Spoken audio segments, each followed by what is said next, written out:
Derrière les senteurs capiteuses des bougies et des flacons, dans les salons dorés de Versailles, la propreté elle-même prenait parfois la forme d'une machine. Le luxe et l'éclat n'étaient pas seulement décoratifs, ils servaient de couverture à des règles, à des gestes, à des rites qui, tout en se prétendant protecteurs, pouvaient isoler, affaiblir, voire sceller le destin d'une maison royale. Voilà la question que nous posons. Et si certaines pratiques d'hygiène, institutionnalisées au cœur du palais, avaient agi comme des instruments politiques, des procédures qui, en prétendant préserver la splendeur de la cour, contribuaient aussi à sa fragilisation. Nous n'affirmons pas tenir des verdicts définitifs. Ce script propose une lecture, une hypothèse documentée et prudente, inspirée par des sources et par des analogies, des pratiques de contrôle des corps observées ailleurs, transposées de manière plausible au cadre versaillais. À chaque fois que l'on franchira la frontière entre ce qui est attesté et ce qui relève d'une reconstitution, cela sera clairement indiqué. Il s'agit d'une enquête historique qui combine archives, chroniques de cour, savoirs médicaux de l'époque et une lecture critique des mécanismes de pouvoir. Si cette enquête vous parle, abonnez-vous pour suivre la suite de nos investigations. À la surface, Versailles est un système d'apparat, mais toute apparence repose sur des règles invisibles, qui touchent, qui soignent, qui voient et qui restent à distance. Ces règles s'inscrivent dans des textes, des ordonnances, des usages. Elles s'incarnent dans les gestes des nourrices, des maîtres sages-femmes, des médecins de la cour, des intendants chargés de la maison du roi. Parmi eux se tissent des protocoles, de bonnes pratiques, qui organisent la naissance, l'entretien des corps, la toilette, le sommeil, l'alimentation. Quand ces protocoles deviennent procédures publiques, lorsqu'ils se dotent d'une bureaucratie, ils cessent d'être seulement des soins, ils deviennent des instruments de gouvernement. Il faut d'abord poser le cadre médical et social. L'époque est marquée par une médecine des humeurs. Les médecins prescrivent saignées, purges, régimes et bains selon des théories héritées d'une tradition galénique. Le parfum remplit un rôle culturel et social, compressant l'odeur corporelle dans des flacons précieux. Les nourrices, figures essentielles dans l'économie affective et politique du royaume, assurent le lien entre la mère et l'enfant, mais leur statut est soumis à des règles strictes, à des enquêtes, à des pièces d'identité sociale. Loin d'être anecdotiques, ces pratiques impliquent des raisons de contrôle. La sélection des nourrices, la régulation des lieux de vie des enfants, la surveillance des corps par des officiers de maison.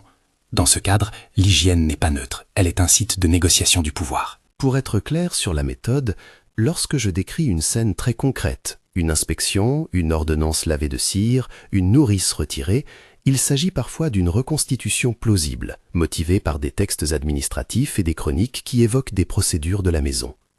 Là où les archives sont lacunaires, j'emploierai des formulations prudentes. Il est plausible que, certains registres suggèrent, on peut lire ces pratiques comme « Cette prudence n'affaiblit pas l'enquête, au contraire, elle la rend attentive aux zones d'ombre, aux omissions et au silence de la documentation. » Anatomie d'un dispositif. Naissance, inspection, certificat. Imaginez une chambre close, tendue de damas, un berceau couvert d'un voile. Le nouveau-né, fragilité pressée dans des brassées de tulle, passe sous le regard des femmes de la maison. La naissance au palais n'est pas seulement un événement familial, elle est un acte public, évalué sur des critères privés et politiques. Les officiels en charge du protocole scrutent la vitalité de l'enfant, non seulement pour s'assurer de sa santé immédiate, mais aussi pour signaler, parfois, sa convenance au rôle dynastique. Reconstitution plausible, d'après des procédures documentées. La maîtresse sage-femme présente l'enfant à un adjudant de la maison. Un praticien note, dans un registre, des remarques sur sa vigueur. Une lettre scellée part vers des conseillers invisibles. Ces gestes peuvent paraître techniques. Ils instituent pourtant une qualification. Naître au palais signifie être évalué publiquement. Cette évaluation légitime des décisions multiples. Quel nourrisson restera sous la protection de la cour? Quel autre sera confié à une nourrice éloignée? Quel autre encore sera rendu au monde privé des familles nobles? Là commence une hiérarchisation des corps. Ce processus de contrôle des naissances prend différentes formes. Dans certains cas, on trouve des règlements qui encadrent le choix des nourrices, leur origine sociale, leur santé, leur capacité à allaiter. Les nourrices sont soumises à des visites, on vérifie leurs conditions corporelles. On peut imaginer des listes, des certificats de moralité, des inspections médicales avant que la nourrice ne soit admise à la demeure où dort l'enfant royal. Là encore, il faut songer en termes de plausibilité. Il est documenté dans la pratique des cours européennes que la sélection des nourrices obéissait à des critères sociaux stricts. Transposé à Versailles, ce régime de vérification peut se lire comme un dispositif destiné à préserver non seulement la santé, mais la pureté sociale des héritiers. De cette sélection naît une première violence silencieuse, l'éloignement de la figure maternelle. Dès la naissance, le lien affectif entre mère et enfant se délègue, s'organise par procuration. L'enfant, au lieu de bâtir son premier monde sur la présence continue de la mère, grandit dans un réseau d'intermédiaires normés. La loyauté se redéfinit. Elle se tisse autour de la maison, de ses usages, de ses serviteurs. Le fil intime est démultiplié par des personnes choisies selon des critères administratifs. Ce n'est pas une accusation d'intention malveillante, c'est une lecture des effets. Lorsque l'attachement devient une affaire d'État, il change de nature. Des rituels d'hygiène comme cérémonie de loyauté.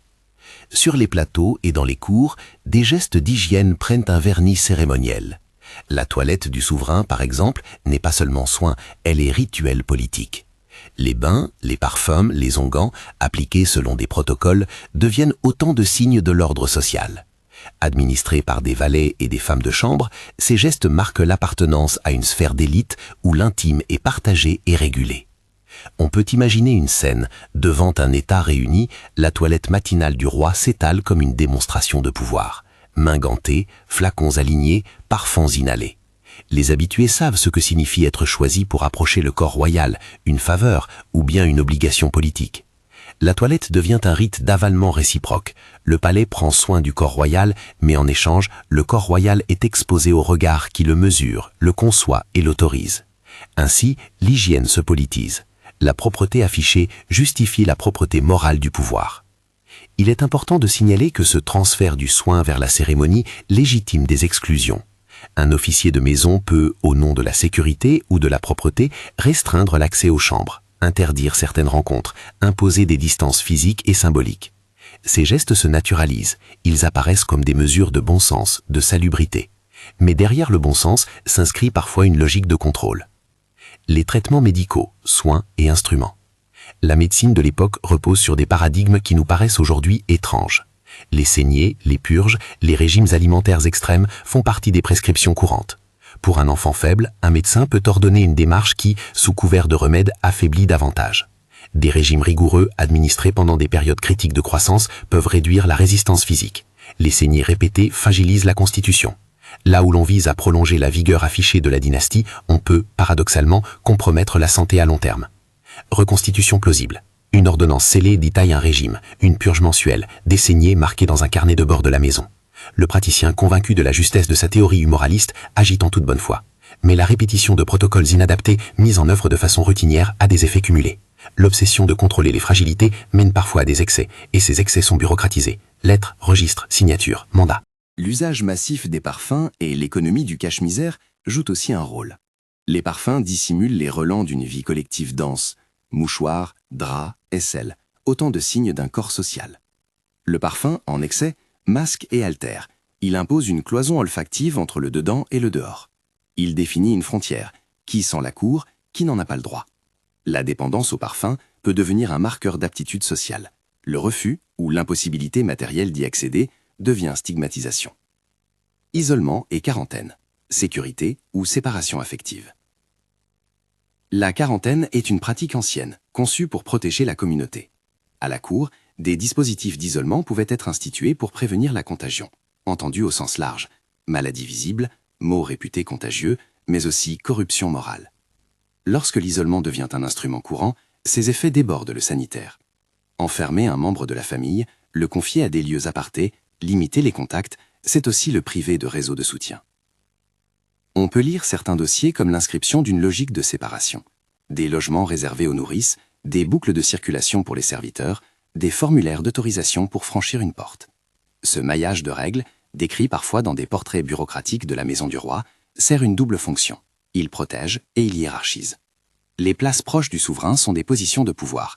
Les éloignements, même s'ils sont présentés comme mesures de prudence, sont des exclusions. Le prix psychologique de ces séparations est rarement mesuré par les registres. Pourtant, leurs traces s'insinuent dans les vies. Enfants qui grandissent en l'absence de figure parentale constante, héritiers qui apprennent la loyauté d'abord envers une institution plutôt qu'auprès d'un familial direct. À terme, ces distorsions relationnelles peuvent fragiliser la transmission des attitudes nécessaires au gouvernement d'une dynastie. la confiance intime, la transmission des usages, la résilience face aux épreuves. La bureaucratie de la propreté. Comment la violence se blanchit. Un mécanisme constant mérite d'être décrit, celui par lequel la bureaucratie transforme des décisions, parfois brutales, en procédures légitimes. Un acte singulier, s'il est consigné, doctriné, codifié, cesse d'apparaître comme arbitraire. La signature d'un officier, la position d'un sceau, la référence à un article d'une ordonnance, tout cela opère comme un vernis juridique. La violence se rince dans l'encre et devient à son tour norme. Les registres, les lettres, les ordres, les comptes, ces documents jouent un rôle central. Ils font de la propreté une obligation d'État. Ils créent des responsabilités. L'intendant en charge de la maison doit veiller aux normes. Le médecin doit rendre compte par écrit, la nourrice doit produire des certificats. Dans ce réseau documentaire, il est plus difficile d'apercevoir les victimes individuelles. La trace qui compte est administrative. C'est ainsi qu'une mesure de séparation ou une série de saignées, inscrites dans un carnet, acquiert une légitimité qui dépasse l'examen moral ponctuel. L'usage du discours médical pour légitimer des décisions politiques est un autre point à noter. Lorsque les médecins de la Cour produisent des diagnostics, leur parole pèse. Une recommandation signée par un praticien peut justifier des retraits d'enfants, des limitations de contact, des prescriptions alimentaires strictes. Le savoir médical se mue en autorité. Mais il importe de rappeler que ce savoir est contextualisé. Il repose sur des paradigmes anciens. Les conséquences de son application répétée seront étudiées plus loin. Pour l'instant, gardons à l'esprit cette double fonction du discours savant. Il soigne et il politise. Petite scène, grandes implications. Pour rendre ces mécanismes tangibles, voici 3 micro-scènes reconstituées, chacune clairement marquée comme plausible d'après des indices administratifs et chroniques de cours. Reconstitution plausible, la présentation du nourrisson. Un matin, dans une chambre aux tentures lourdes, la sage-femme enveloppe un enfant. On frappe à la porte. Entre un officier portant un registre. Il pose la main, mesure l'éveil du pouce, écoute la respiration. Il note « Vivacité faible, recommandation, allaitement assuré par nourrice agréée ». Sa note déclenche un protocole. L'enfant quittera la chambre maternelle pour être confié. La mère regarde, impuissante. La décision est prise au nom de la santé et du bon sens. Reconstitution plausible, l'ordonnance inscrite. Dans un cabinet, un médecin trace une ordonnance à l'encre noire. Saignée mensuelle, bouillon léger, abstinence de lait riche. Le carnet porte la signature d'un intendant. Les pages suivantes consignent l'exécution. Saignée réalisée, quantité de sang notée, date. Le soin devient routine administrative, répété jusqu'à l'étouffement de la constitution fragile. Reconstitution plausible, l'isolement justifié. Un valet présente une lettre. Par ordre, le camble est interdit de visite jusqu'à nouvel ordre. Motif, observation. On installe l'enfant dans une petite maison loin de la cour. Le déplacement est marqué dans un registre. La distance s'ajoute au temps. Les contacts s'amenuisent. Le palais préserve son éclat. L'enfance se contracte. Ces scènes ne prétendent pas raconter des événements précis à tester. Elles sont des hypothèses construites à partir de pratiques documentées dans des cours et des maisons princières européennes. Elles servent à imaginer comment des procédures plausibles s'incarnaient dans le quotidien. Les visées politiques derrière l'hygiène. Pourquoi tout cela? Pourquoi ritualiser l'hygiène, codifier la toilette, contrôler les naissances? Les raisons sont multiples et s'entrelacent. D'un côté, il y a une ambition évidente. Protéger la ligne dynastique, assurer la continuité de l'État.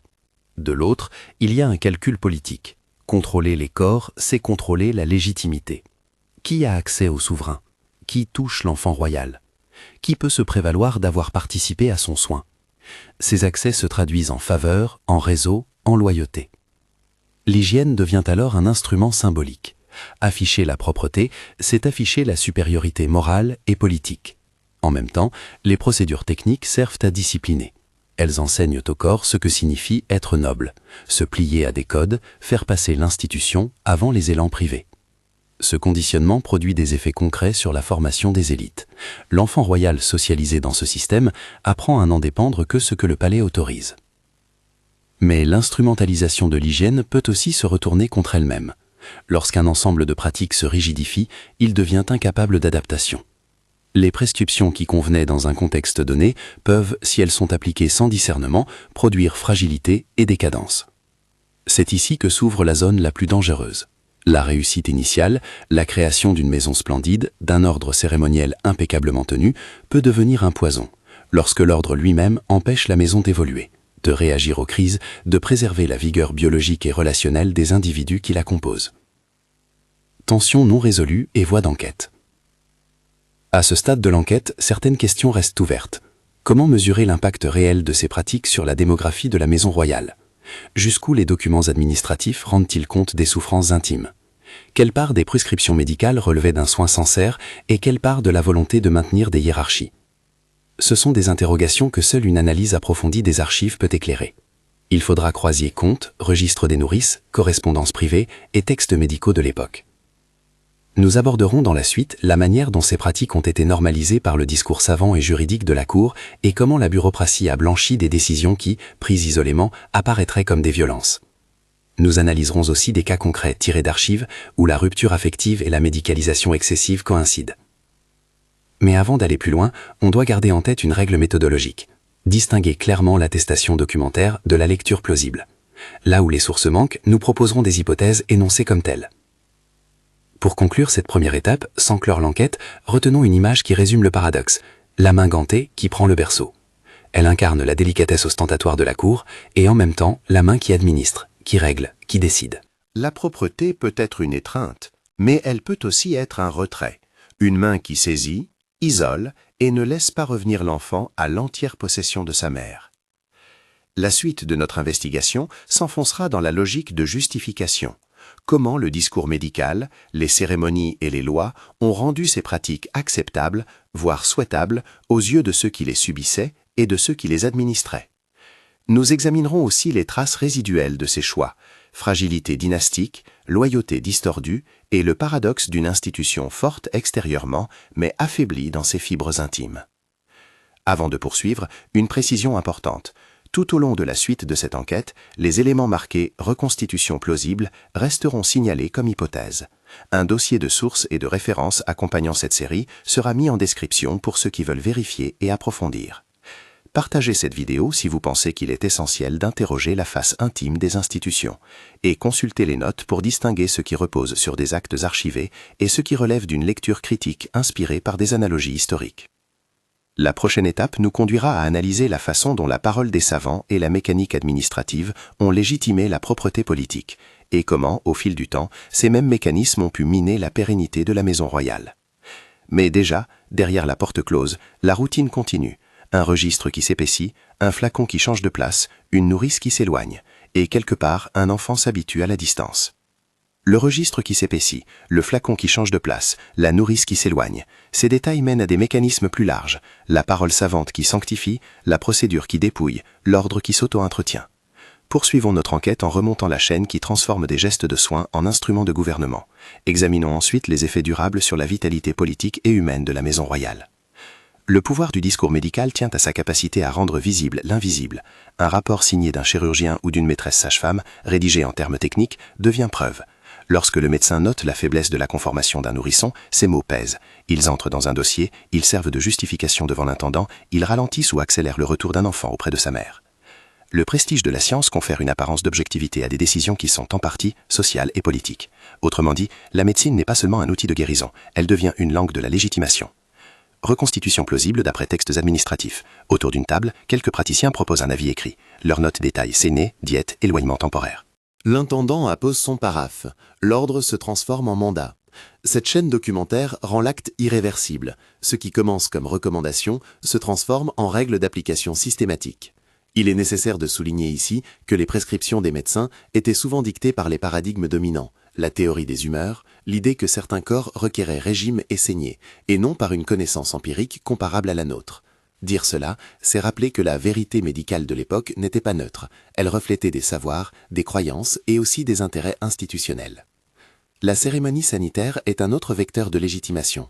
Les gestes que nous avons décrits, bain solennel, parfum appliqué selon l'ordre protocolaire, mise en scène de la toilette, ne se contentent pas d'assurer un confort, ils marquent la communauté. Ils impliquent des témoins, des pages qui consignent la présence, des femmes de chambre chargées d'exécuter des tâches codifiées. Ces actes, répétés quotidiennement, finissent par fabriquer une identité collective. Être versaillais, c'est se plier à ces rites. Et par la répétition, ces rites naturalisent des hiérarchies. Le droit d'approcher le corps royal devient privilège et le contrôle des conditions sanitaires devient contrôle des attachements et des accès. Reconstitution plausible. La toilette du roi se déroule en public restreint. Un valet note chaque parfum utilisé, chaque onguent appliqué. Être chargé de cette toilette signifie jouir d'une relation privilégiée avec le souverain. Refuser un protocole signifie s'exclure. Ces mécanismes de récompense et de punition créeront au fil du temps des clientèles et des dépendances qui nourriront des luttes d'influence. La bureaucratie, quant à elle, blanchit les décisions. L'archiviste qui classe les rapports, le greffier qui range les certificats, l'officier qui coche une case exécutée, tous participent à la transformation d'un geste en règle. Une saignée répétée n'est plus un soin isolé, elle devient une étape du dossier de santé. Un éloignement familial, consigné sur plusieurs pages, prend l'apparence d'une mesure prudente. Cette mise en forme administrative a un double effet. Elle protège ceux qui prennent la décision, car ils s'abritent derrière des signatures et des règlements, et elle efface dans la lecture publique la singularité des victimes. L'attention se porte sur la conformité des procédures plutôt que sur les conséquences individuelles. On imagine, d'après les fonds d'archives courantes, des liasses où l'on retrouve des notes brèves, observations, constitution faible, recommandations, mise en nourrice. À côté, décompte, rémunération de la nourrice, achat d'eau de parfum, fourniture pour le bain. La matérialité de ces documents est frappante. La violence, lorsqu'elle existe, est intégrée au quotidien comptable du palais.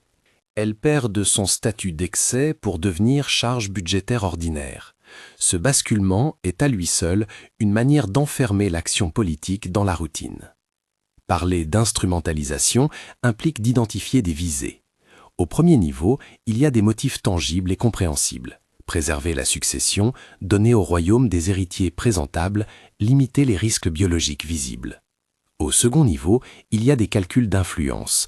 En contrôlant qui nourrit, qui lave, qui touche, on contrôle aussi qui peut revendiquer une proximité honorifique et par conséquent politique. Le geste hygiénique devient monnaie d'échange. Les valorisations symboliques, la propreté vue comme vertu morale, renforcent cette économie. L'odeur devient indice d'ascendance, l'absence de parfum devient marque d'exclusion. Ainsi se construit une hygiène politique, où ce qui relève du corps sert la fabrication de la loyauté. Il est toutefois essentiel de préciser la nature de la causalité que nous proposons. Nous ne soutenons pas que l'hygiène a constitué à elle seule la cause unique d'une possible érosion dynastique. Nous avançons que, mise en système, la combinaison de procédures médicales inadaptées, d'isolement affectif et d'une bureaucratie normalisatrice a pu contribuer, sur la durée, à des fragilités biologiques, relationnelles et politiques qui affaiblissent la capacité d'une maison royale à se reproduire sainement et à garder la confiance de ses sujets. Ce lien est complexe, cumulatif et partiellement inaccessible aux preuves strictes. Il relève d'une lecture attentive des pratiques, de leurs effets et de leur inscription dans les écritures administratives. Regardons maintenant les conséquences visibles et moins visibles. D'abord, la question démographique. Des protocoles répétés imposant saignée et régime strict peuvent affaiblir les enfants, augmenter leur vulnérabilité aux maladies courantes et réduire la fécondité effective quand la maternité est déléguée et contrôlée. Il y a aussi un effet de sélection sociale. En rendant l'accès aux soins et aux faveurs hygiéniques conditionnels à un certain statut, on favorise des lignées doubles, biologiques et sociales, qui ne reflètent pas nécessairement la vivacité génétique, mais plutôt la conformité administrative. Ensuite, l'effet sur la transmission des savoirs et des affections. La délégation des soins transforme la socialisation des futurs gouvernants. Le prince, dont l'affection première est pour la maison et non pour la mère, reçoit une formation émotionnelle et morale différente. Il apprend à mesurer les relations en fonction de protocoles et d'obéissance plutôt que d'intimité et de confiance. Cela peut produire des sujets plus susceptibles d'instrumentaliser les autres ou, à l'inverse, plus fragiles face aux épreuves qui demandent empathie et improvisation. Les effets institutionnels sont tout aussi lourds. Un système qui sanctifie ses rituels est peu enclin à les réviser. Là où l'innovation serait nécessaire, face à une épidémie, à un changement social, à la nécessité d'encourager des alliances, le protocole devient inhibiteur. Le palais peut ainsi perdre sa plasticité, rigidité des cérémonies, lenteur des réponses administratives, préférence pour la conformité plutôt que pour l'expérimentation. À long terme, cette rigidité mine la résilience politique. Un troisième ensemble de conséquences touche à la corruption morale et à la déperdition de légitimité. Lorsqu'un grand nombre de postes se jouent autour de l'accès corporel, qui sert de monnaie de faveur, les logiques clientélaires se renforcent. Les charges honorifiques se monnaient en services corporels et la valeur morale se mesure à l'aune de la conformité au rite. Ce glissement entraîne parfois une perte de sens. Le prestige extérieur se maintient, tandis que la confiance intérieure se décompose.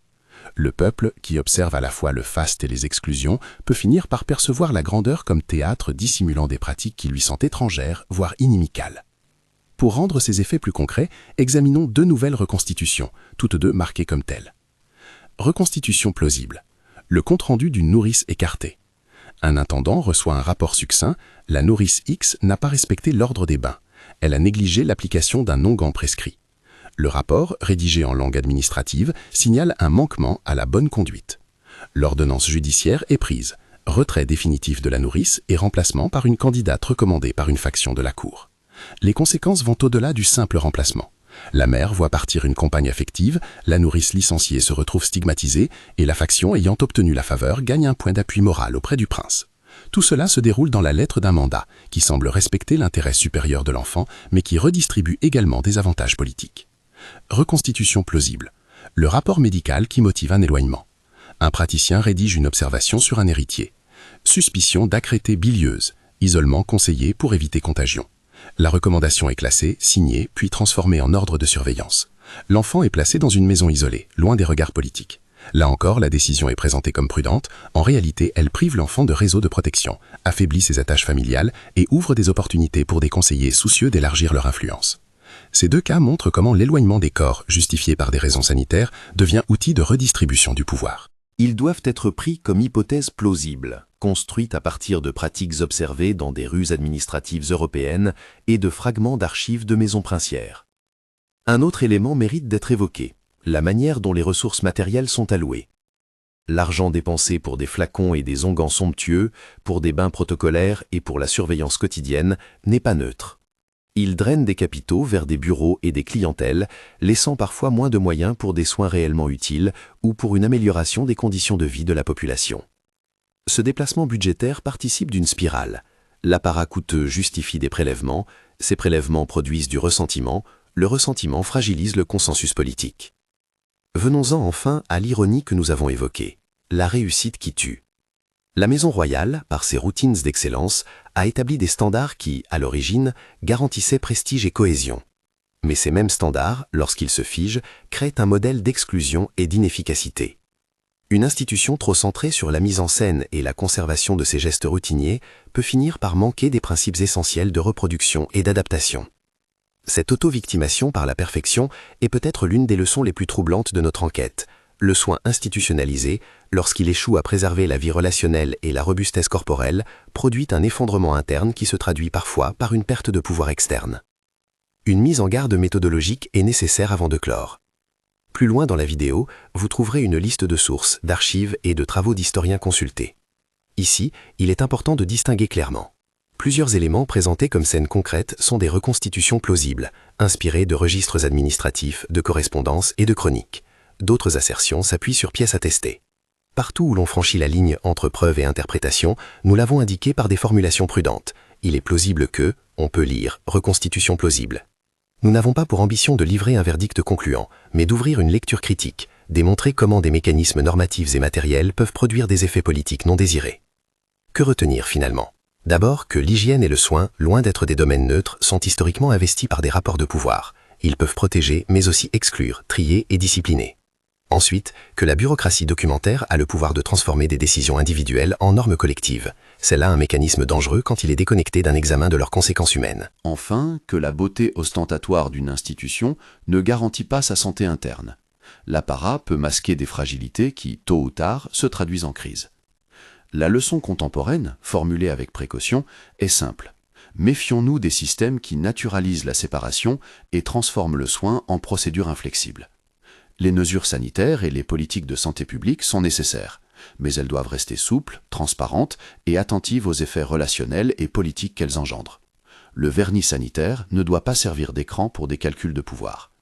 Là où la documentation manque, l'enquête continue. Où elle existe, il faut la lire avec une sensibilité critique. Pour conclure cette enquête, arrêtons-nous sur une image qui a parcouru notre propos depuis le début. La main gantée qui prend le berceau. Elle est tour à tour geste de sollicitude, signe d'autorité et instrument de séparation. Voilà l'ambivalence centrale. La même main qui protège peut aussi isoler. Reconnaître cette dualité et l'inscrire dans nos analyses historiques permet de comprendre comment des pratiques apparemment bienveillantes peuvent cumulativement participer à l'affaiblissement d'une institution. En regardant vers l'avenir, notre démarche reste la même. Recouper, interroger, préciser.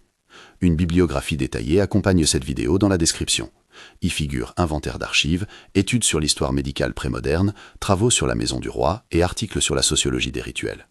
Si vous souhaitez pousser l'enquête, consultez ces références, interrogez les sources originelles et, si possible, confrontez ces hypothèses à des spécialistes de l'époque. Si cette enquête vous a intéressé, partagez la vidéo et consultez la description pour les notes et les sources.